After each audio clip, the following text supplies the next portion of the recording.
আজকের ভিডিওটা এত সুন্দর হয়েছে, আমি মনে করি আমার চ্যানেলে যতগুলো ভিডিও আছে সবচাইতে সুন্দর ভিডিও হচ্ছে এটা। এটা গ্রামীণ রান্নাঘর, তারপর পুকুর ঘাট, পুকুর থেকে মাছ ধরা, মাছ কেটে রান্না করা। আর মাছগুলো দেখতে পাচ্ছেন একদম ছোট ছোট। আর ছোট মাছ রান্না তো গ্রামের মানুষ খুবই পছন্দ করে। তো আজকের ভিডিওতে আপনারা একদম গ্রামীণ ভাইব পাবেন। দেখতেই পাচ্ছেন কত সুন্দর রান্নাঘরটা, বাঁশের কাঁচে দিয়ে তৈরি করা গ্রামীণ রান্নাঘরে আজকে আপনাদেরকে আমি ছোট মাছ রান্না করে দেখাবো, তাও আমার নিজের পুকুর থেকে ধরা। তো দেখতেই পাচ্ছেন আজ আমি চলে আসলাম আমার ছোট্ট পুকুর ঘাটে। এখন আমি এখান থেকে ছোট মাছ ধরতেছি। তো আমার অনেকগুলো মাছ ধরা হয়েছে, অনেক ক্লিপ আমি নেই নাই। আমার বাচ্চা আমাকে সাথে হেল্প করতেছে বলতেও দুষ্টামি করতেছে বসে বসে। তো আমি খুঁজতেছি একটু বড় সাইজের পুঁটি মাছ, এখানে কয়েকটা পুঁটি মাছও আছে। তবে এত ছোট পুকুর, তারপরে মাছগুলো মানে এত চালাক, উঠতে চায় না। অনেক খেপ দিয়েছি তারপরে ওঠে না। এই যে দেখো কতগুলা মাছ, একদম ছোট ছোট বেবি সাইজের মাছগুলো। আজকে এগুলাও রান্না করব। আমার বাচ্চা বলছে এগুলা রান্না করতেও খাবে। আমি যখন মিনি কিচেনে রান্না করি তখন ওর খুবই ভালো লাগে। তো একটা পুঁটি মাছ উঠছে, এই তো দেখতেই পাচ্ছেন। এখন আমি নিয়ে আসলাম, এগুলোকে কাটাকুটা করব।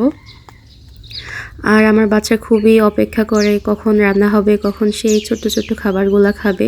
মিনি কিচেনের খাবারগুলো ওর কাছে খুবই ভালো লাগে। ফেসবুক আমাকে নোটিফিকেশন দিচ্ছে ইউনিক ভিডিও বানাতে, তো আজকের ভিডিওটা একদমই ইউনিক। এখন আমি এখানে মাছগুলোকে কাটবো। তো গত ভিডিওতে আমি এরকম কেচি দিয়ে কাটার কারণে অনেকে বলতেছিল আমি নাকি মাছগুলোকে অপারেশন করিয়েছি। তো যাই হোক, আমার কাছে তো কাটতে ভালোই লাগে, মানে বটি আর ছুরি দিয়ে কাটার চাইতে এটা বেশি ভালো লাগে। আর আমার কাছে একটা ছোট বটি ছিল, ওটা আমি খুঁজে পাচ্ছি না, মানে কোথায় রেখেছি আমি এখন খুঁজে পাচ্ছি না। তো এই জন্য কেচি দিয়ে কাটতেছি। আর আরেকটা কথা হচ্ছে, আমার একটা ভালো ছুরি নিতে হবে মিনি কিচেনের জন্য, এখনও নেই নাই, তাই কাঁচি দিয়ে কাটতেছি। আর এটা দিয়েও কাটতে কিন্তু অনেক সুবিধা, অনেক ভালো লাগে এটা দিয়ে কাটতে, অনেক তাড়াতাড়ি কাটা হয়। তো আমি আস্তে আস্তে সবগুলা মাছ কেটে নিব, সব ক্লিপ শেয়ার করব না। এত সুন্দর একটা ভিডিও শেয়ার করেছি আগের দিন, ওই ভিডিওতে মানে 98% ভালো কমেন্ট আসলো, 2% খারাপ কমেন্ট আসে। কেন জানি না, মানুষ এরকম একটা সুস্থ কন্টেন্টে এরকম কমেন্ট করে। এখানে আমরা মানে নিজের চেহারাও দেখাইতেছি না, শুধু মানুষের ছোটোবেলার একটা স্মৃতিচারণ করতেছি এই ভিডিওতে। এসব ভিডিওতে এসেও খারাপ কমেন্ট করে। আর কেউ কেউ তো আছে এত খুঁত ধরে, মানে এক একজন বলতেছে মাছ ঠিক করে ধোয়া হয় না, অথচ আমি গত ভিডিওতে বলেছিলাম আমি এই পুকুরে মাছ ধুয়েছি ভিডিওর সৌন্দর্যের জন্য, কিন্তু আমি মাছ পরে আবার নর্মাল পানিতে ধুয়ে নিয়েছিলাম।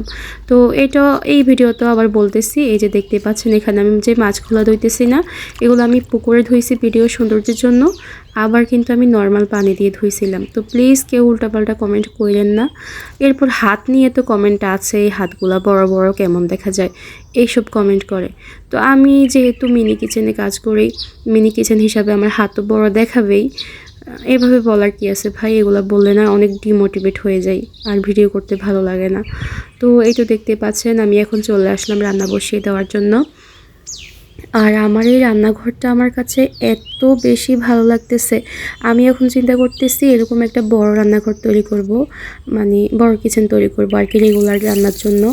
এই কিচেনটা আমার কাছে কি পরিমাণ ভালো লাগতেছে আমি বোঝাইতে পারবো না।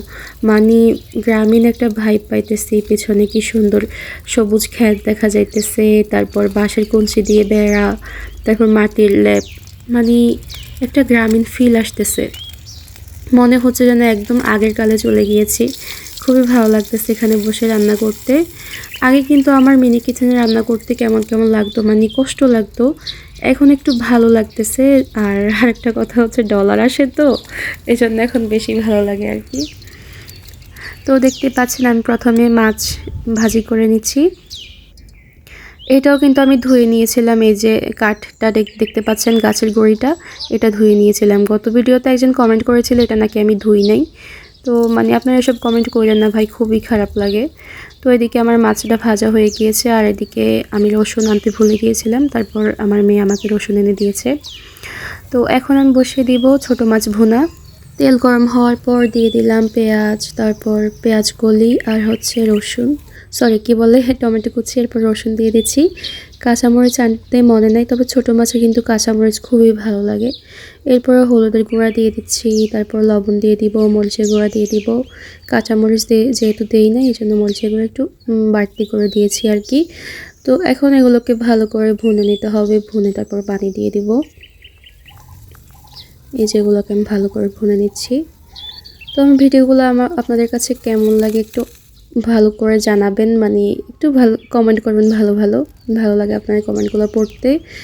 তো এই তো দেখতেই পাচ্ছেন আমার এখানে পানি দিয়ে দিয়েছি। এখন আমি একটু দূর থেকে দেখিয়েছি, কেমন লেগেছে অবশ্যই জানাবেন। তো পানি ফুটে গিয়েছে, এখন আমি মাছগুলো দিয়ে দিব। আর এগুলো কিন্তু আমি ভালো করে ধুয়ে রেখেছিলাম এখানে। মাছগুলো দিয়ে দিলাম। এখন এগুলোকে ভালো করে ফুটিয়ে রান্না করতে হবে। আর আমি কিন্তু আজকে ভিডিওটা একটু লং করেছি। আমি পুরোপুরি ভিডিওতে দেখিয়েছি এগুলোকে আমি ভালো করে রান্না করেছি। অনেকেই বলেন আমি নাকি ঠিকমতো ভালো করে রান্না করি না। এই যে দেখেন কত সুন্দর করে এগুলোকে রান্না করতেছি। তো আমার ভিডিও প্রায় শেষ। গত ভিডিওতে আমি এরকম মাছ ধরার ভিডিও করেছিলাম, ওই ভিডিওটা একদিনে 2.5 মিলিয়ন ভিউ পেয়েছে। মানে এটা আমার জন্য খুবই ভালো একটা চ্যালেঞ্জ ছিল। আগেও আমার ভিডিও এরকম ভাইরাল হয়েছে, কিন্তু অনেক দিন পর আরেকটা ভিডিও এরকম হয়েছে।